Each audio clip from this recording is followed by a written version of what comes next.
ఆంధ్రప్రదేశ్లో బీపీసీఎల్ 85,000 కోట్ల పెట్టుబడి పెట్టేందుకు లైన్ క్లియర్ అయింది. గతంలోనే మనం ఒక వీడియో చేసుకున్నాము. అయితే చాలా పేటీఎం డాగ్స్ మురిగినాయి. ఊరికే వీడియోలు చెప్పడం కానీ ఒక పెట్టుబడిగా రావట్లేదని. పెట్టుబడులు రాకుండా పెట్టుబడుల వాతావరణాన్ని ధ్వంసం చేసింది వైసీపీ ప్రభుత్వం. ఆంధ్రప్రదేశ్లో ఎవడు పెట్టుబడి పెట్టడానికి వచ్చినా కూడా మాకు 30% మీరు పెట్టే పెట్టుబడి కంపెనీలో మాకు షేర్ ఇస్తేనే పెట్టుబడి పెట్టడానికి అనుమతిస్తామని చెప్పడంలో ఒక్కడు కూడా ముందుకు రాలేదు. ఇక ప్రభుత్వం పోగానే జగలకు ఎప్పుడైతే ప్రతిపక్ష హోదా కూడా లేకుండా పోయాడో ఆ వెంటనే పెట్టుబడి పెట్టే వాళ్ళంతా క్యూలు కడతా ఉన్నారు. బీపీసీఎల్కి ఇప్పటికే ముంబైలో, కోచిలో, మధ్యప్రదేశ్లో భారీ ప్లాంట్స్ ఉన్నాయి, చమురు శుద్ధి కర్మాగారాలు. ఇక రాబోయే రోజుల్లో మచిలీపట్నం పోర్టుకి సమీపంలో ప్రకాశం జిల్లాలో 85,000 కోట్లతో రిఫైనరీ పెట్టబోతా ఉంది.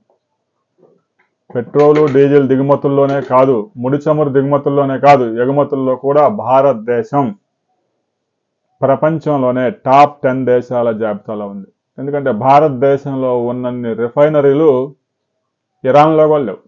ముడి చమురు దిగుమతి చేసుకొని అటు జామ్నగర్ రిలయన్స్ వాడు కానీ, బీపీసీఎల్ 3 ప్లాంట్లు కానీ, ఇలా ఇండియన్ ఆయిల్ కానీ, ఈ కంపెనీలు హెచ్పి కానీ, ఇవన్నీ ముడి చమురు దిగుమతి చేసుకొని వీరి అవసరాలకి వాడుకొని మిగిలినది 54 దేశాలకు ఎక్స్పోర్ట్ చేస్తూ ఉన్నాయి. ఇక బీపీసీఎల్ పెట్టుబడులకు సంబంధించి 6,100 కోట్ల పెట్టుబడులకు సంబంధించి బీపీసీఎల్ బోర్డు కూడా ఆమోదం తెలిపింది. సెబీకి కూడా పంపించారు. ఆ నిధులు వాడుకునేందుకు సెబీ కూడా ఈ రోజు రేపు అనుమతి ఇవ్వబోతా ఉంది. అందులో 6,100 కోట్లలో 1,500 కోట్లు భూసేకరణకి ఖర్చు చేయబోతా ఉన్నారు. 5,000 ఎకరాల ల్యాండ్ అవసరం అవుతుంది. ఆ ల్యాండ్లో ఆయిల్ నిల్వతో పాటు పెద్ద ఎత్తున ఆయిల్ని ముడి చమురు దిగుమతి చేసుకొని దాన్ని శుద్ధి చేసేందుకు అవసరమైన ఇండస్ట్రీ ఏర్పాటు చేయబోతున్నారు. ఏప్రిల్లో దీనికి శంకుస్థాపన జరగబోతా ఉంది. ఈలోగా బందర్ సమీప ప్రాంతంలో, బందర్ పోర్టు సమీపంలో ఉన్న భూములు ఒకసారి పరిశీలించారు. ఆ భూములతో పాటు ప్రకాశం జిల్లాలోనూ తీరం వెంట భూములు పరిశీలించే అవకాశం ఉంది. రాబోయే కొద్ది రోజుల్లోనే ఒక బృందం ఆంధ్రప్రదేశ్కి రాబోతా ఉంది.